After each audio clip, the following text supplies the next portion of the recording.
Yorana, on sort de la ville et on se reconnecte à la nature avec Bien dans son Fari.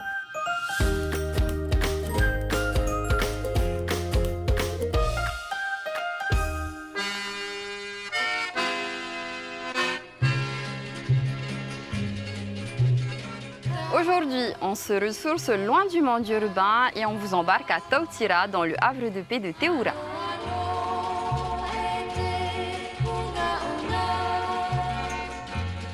Yorana Teoura. Yorana Farero. Il fait beau aujourd'hui. Hein? Ah ben, vous avez de la chance, il fait très beau Tautira parce que c'est une commune où il fait très souvent pluvieux. Enfin, là vous avez de la chance aujourd'hui, il fait beau.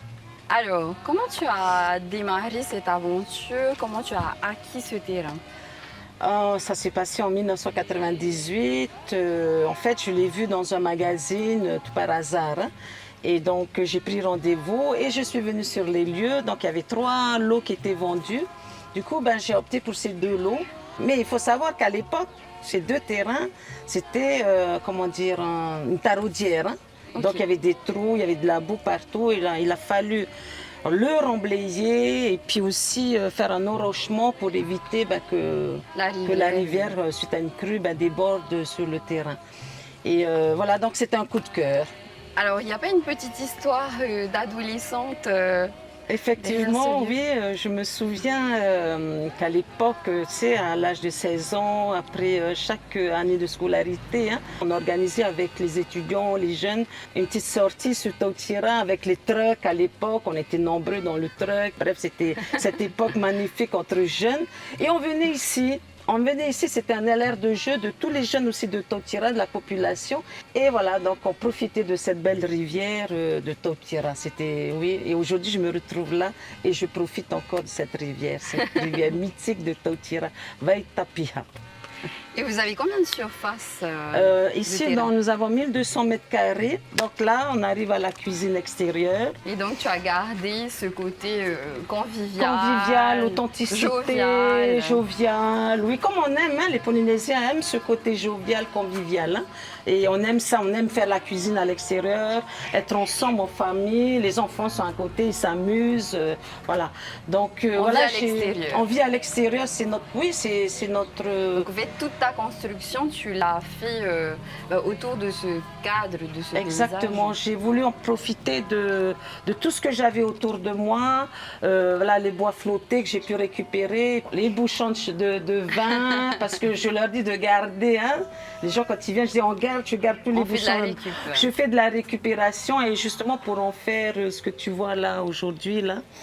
Et les plantes, les cailloux, j'adore les cailloux. Comment tu définirais ta décoration? Je définirais comme, ça me ressemble, j'aime tout ce qui est authentique, j'aime ce qui est simple, j'aime ce qui est convivial, j'aime quand ça, enfin, je sais pas, il y a de la vie. Il y a de la vie. De la nature. Proche de la nature aussi, j'aime tout ce qui est proche de la nature, la preuve. Nous sommes entourés de plantes. C'est très ouvert. C'est très ouvert. C'est un peu mon style, quoi. J'aime quand c'est. Alors, welcome home. Alors, justement, tu as une cuisine extérieure. Tu as quoi d'autre? Alors, le barbecue, le petit coin pour le ourou, nous le ourou là-bas. L'évier extérieur. Enfin, il y a tout ce qu'il faut, je pense, pour les grandes familles, pour faire la bringue. Pour accueillir. Il y a un bar, là, il y a un endroit pour se restaurer. Et j'ai une salle de bain, mais j'aimerais que tu la visites aussi. Allez, viens, Farero. Okay, on y va. Je veux que tu la visites parce que j'ai une question à te poser. Alors, très local style. Très local style, que de la récupération. Ah, moi, j'adore, hein, j'adore. Et puis, regarde. J'aimerais que tu me dises ce que tu vois. Qu'est-ce que tu vois là? Un bois flotté. Oui, un bois flotté. Ensuite, tu reconnais pas quelque chose là? Alors, je vois peut-être la tête d'un poisson. Non? La tête d'un poisson, exactement. Alors, moi, je dirais pour un haoura, ou je dirais plus d'une anguille. Ah oui. Anguille d'eau douce hein, que nous avons dans notre rivière là, puisque tu as les yeux, l'œil. Et puis là, comment on appelle? Moi, je dis l'oreille, hein, parce qu'ils ont une petite forme d'oreille un peu. Hein, voilà. Donc après, la nageoire quoi, derrière, voilà. Comme quoi la nature, elle est bien faite. Donc j'ai fait de la récupération des bois flottés, j'ai dû peindre un peu. juste pour donner un peu de couleur. Et voilà, j'ai utilisé les cailloux de la plage, là aussi les rivières de la plage. C'est pour ça que je tenais vraiment à ce que tu visites Oui, c'est vrai. avec... C'est vraiment local style. Hein, enfin, on va dire ça comme ça, oui. Je pense que ouais, c'est pas mal quand même. Et donc on continue peut-être à visiter on y va. le reste. Et qui a l'initiative de tous ces travaux? C'est mon mari. Mon mari, c'est l'entretien, le jardin, le jardinier, le bricoleur, le mari, le papa. Enfin, il fait de tout, quoi. Le cuisinier. En fait, c'est lui plutôt qui est en charge, qui gère toute la superficie, la location. Et puis ce petit coin aussi, Faripoté. Donc cette table-là, c'est du maru-maru. Magnifique, je pense qu'on l'a depuis plus de 10 ans, 15 ans environ. Donc elle est encore là, mais on l'entretient bien. Donc on a voulu faire profiter tout le monde de cette magnifique table qui aujourd'hui, le maru-maru, et on le retrouve très très rarement. Hein. Donc c'est vraiment un luxe de l'avoir. Hein. Voilà. Théora, alors je sais que tu as un petit coin camping. Oui. Avant d'y aller, on va faire un petit break.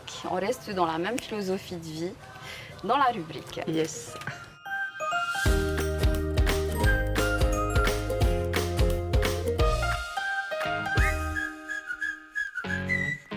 Alors, moi je suis Virginie. Avec mon mari Nicolas, on avait l'habitude quand on était enfant de faire beaucoup de camping avec nos parents.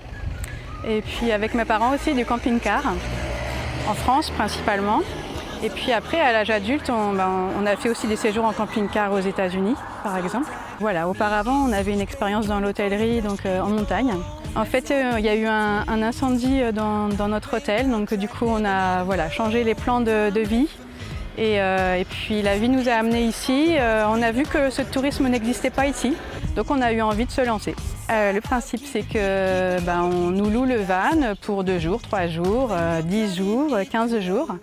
Et puis voilà, les personnes partent à l'aventure sur Tahiti et Moorea. Et ensuite, pour la nuit, il y a une application communautaire qui existe qui s'appelle Park4Night.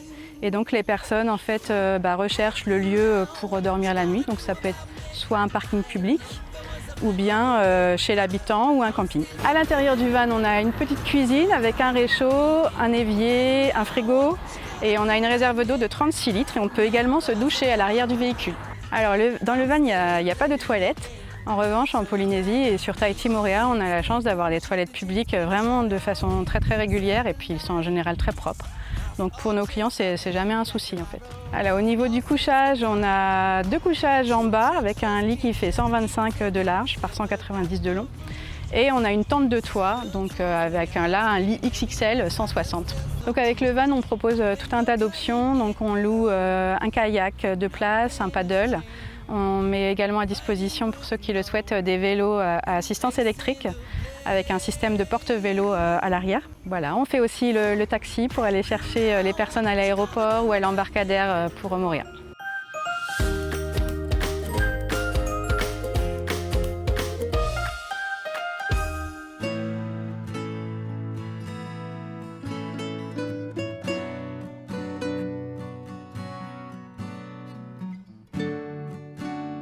Donc là, c'est la partie couchage. Voilà.